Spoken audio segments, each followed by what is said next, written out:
آقا علیہ السلام نے جہالت کی بھری ہوئی دنیا میں جدید علم اور سائنسی تحقیقات کا دروازہ کھولا، اور آج انسانیت جس مقام پر علم تک پہنچی ہے، جس مقام تک، اس مقام تک پہنچانے کا دروازہ کھولنے والے تاجدار کائنات ہیں۔ آقا علیہ السلام نے میڈیکل سائنسز کھولی، باٹنی کھولی، اس کے دروازے کھولے، مکینکس کے کھولے، زوالوجی کے کھولے، بیالوجی کے کھولے، جیالوجی کے کھولے، اپتھلمولوجی کے کھولے، انیستھیزیا کے دروازے کھولے، کیمسٹری کے کھولے، میتھمیٹکس کے کھولے، فزکس کے کھولے، مکینکس کے دروازے کھولے، ڈائنامکس کے کھولے۔ میرے پاس ٹائم نہیں ہے کہ میں اس میں سے ایک ایک سبجیکٹ کو بھی کتابوں سے بیان کروں، یہ سب کچھ بیان کیا، یہ کتابیں پڑھی ہیں ساری، ان کے اندر درج ہے۔ سوشیالوجی کے کھولے، جیوگرافی کے، کمیونیکیشن کے، اسٹرانومی کے، اسٹرالوجی کے، الجبرا کے، جیومیٹری کے، medical drugs, medical sciences, pharmacology کے، سرجری کے، آقا علیہ السلام نے انجینئرنگ کے، ٹیکنالوجی کے، یہ ساری جو ہیومن سائنسز ہیں، آقا علیہ السلام نے سب کے اشارے دے کر دروازے کھولے اور آگے انسانیت کو ترغیب دی کہ انسانیت ان چیزوں کے اوپر تحقیق کر کے علم کو آگے بڑھائے گی۔ آقا علیہ السلام نے پوری سوسائٹی کو، کمیونٹی کو ایجوکیٹ کیا اور ایجوکیشن سسٹم انفورس کیا۔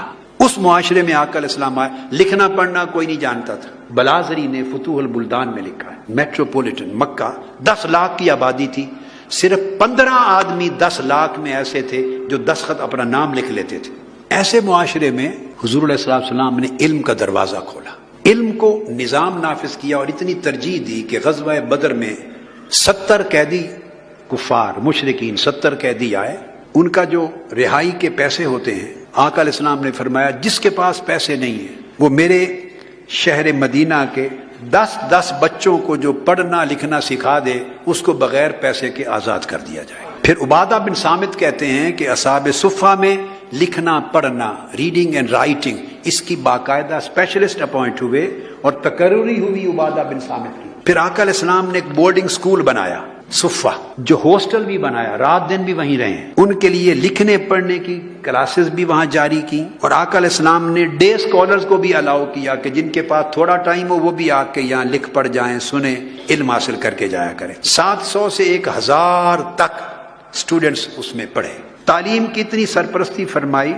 کہ دوسرے قبائل میں جو دور رہتے تھے ان کی طرف ٹیچرز بھیجتے، حتیٰ کہ نجد کے صوبے کی طرف مختلف قبائل کے لیے 70 ٹیچرز اکٹھے ایک بار ڈسپیچ کیے۔ آقا علیہ السلام نے 9 ماسک سکولز بنائے، مسجدوں کے ساتھ سکول قائم کیے، 9 سکول بنائے مدینہ طیبہ میں۔ چھوٹا سا ویلیج تھا مدینہ، جتنی مسجد نبوی ہے اتنا ہی تھا، اور پھر اس کے بعد باہر کی بستیاں تھیں جیسے قباء۔ حضور صلی اللہ علیہ وآلہ وسلم نے لکھنے والوں کے لیے، لٹریسی ریٹ کے لیے لکھنے کا سرکاری شعبہ بنایا، ہر چیز ریٹن ڈاکومنٹس تیار کیے۔ 229 لیٹرز بھیجے آقا علیہ السلام نے خود، ٹریٹیز کی، معاہدات کی، آفیشیل ڈاکومنٹس بنے، اور 225 ڈپلومیٹک ڈاکومنٹس بھیجے۔ 500 سے زائد آقا علیہ السلام نے، اور بعض روایات میں 1000 تک تمام سرکاری ڈاکومنٹس ریٹن بھیجے، یعنی ہر چیز لکھ کر کرنے کا، ڈاکومنٹیشن کا کلچر پیدا کیا۔ پھر سٹیمپس ایجاد کی، جو لیٹر بھیجنا اس پر مہر لگتی تھی۔ سب سے پہلے قریش میں اور حجاز میں خطوں کے اوپر مہر لگانا تھا کہ پتہ چلے یہ ڈاکومنٹ آفیشیل ہے، یہ ڈاکومنٹ آفیشیل نہیں، جعلی۔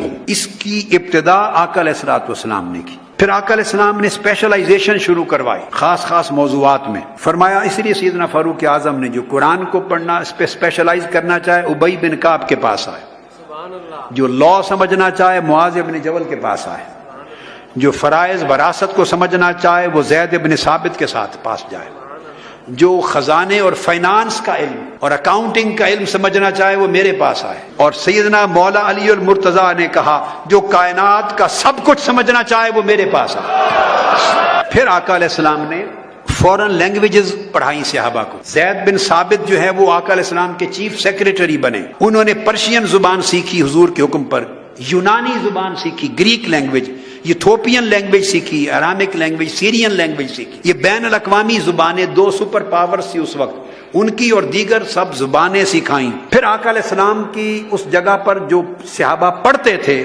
اس میں صرف قرآن اور حدیث نہیں، لا بھی پڑھایا جاتا، تھیالوجی عقیدہ پڑھایا جاتا، موریلٹی پڑھائی جاتی، سوشیالوجی پڑھائی جاتی، میتھمیٹکس پڑھایا جاتا، میڈیسن پڑھائی جاتی، اسٹرونومی پڑھائی جاتی، جینیالوجی پڑھائی جاتی، ایگریکلچر پڑھائی جاتی، ٹریڈ پڑھائی جاتی، کامرس پڑھائی جاتی، فارن پالیسی پڑھائی جاتی. یہ میں نے جتنی آپ کو سبجیکٹس بتائے ہیں ان کا ذکر ابن حجر اسقلانی کی الاصابہ میں، امام حاکم کی المستدرک میں، امام ابو داؤد کی سنن میں، امام احمد بن حنبل کی مسند میں، اور امام مالک کی موطا اور ترمذی اور بیہقی میں. ان سب کتب حدیث کو جمع کر کے میں نے یہ سارے سبجیکٹ بیان کر دیے. پھر آقا علیہ السلام نے ویمن ایجوکیشن کا آغاز کیا. گھروں میں ان کی تعلیم ہوتی، ازواج مطہرات کے گھروں کے اندر اسٹڈی سرکلز ہوتے، صحابیات مقرر تھی انہیں لکھنا پڑھنا سکھانے کے لیے. صحیح بخاری میں ہے آقا علیہ السلام نے دن مقرر فرمائے خواتین کی ایجوکیشن کے لیے. حضرت حفصہ پر ٹیچر مقرر کی. حضرت عائشہ صدیقہ رضی اللہ تعالیٰ عنہ پوئٹری کی ماہر تھی، میڈیسن کی ماہر تھی، لا کی ماہر تھی، ہسٹری کی ماہر تھی رضی اللہ تعالیٰ عنہ، ہیومن سائنسز کی ماہر تھی. یہ صحیح بخاری میں ہے، مسند احمد بن حنبل میں ہے. اور آقا علیہ السلام نے فرمایا بیٹوں کو پڑھانے کا بھی اجر ہے، مگر جو بیٹیوں اور بچیوں کو پڑھائے گا اس کو 2 اجر ملے گا. پھر ایجوکیشن کو سینٹرل سبجیکٹ اور پروونشل سبجیکٹ بنایا، اور گورنرز کی ذمہ داری دی کہ وہ انسپیکٹر جنرل ایجوکیشن بھی ہوں گے، اور سٹی ٹو سٹی وزٹ کر کے نظام تعلیم کو دیکھیں گے. آقا نے فرمایا انما العلماء ورثۃ الانبیاء، صاحبان علم انبیاء کے وارث ہوتے ہیں. علم کو اتنا آقا علیہ السلام نے اونچا درجہ دیا. اس دور جاہلیت میں جب علم گالی تھی، لکھنا پڑھنا گالی تھی، اس میں علم کو اتنا ایمفسائز کرنا کوئی تصور نہیں کر سکتا.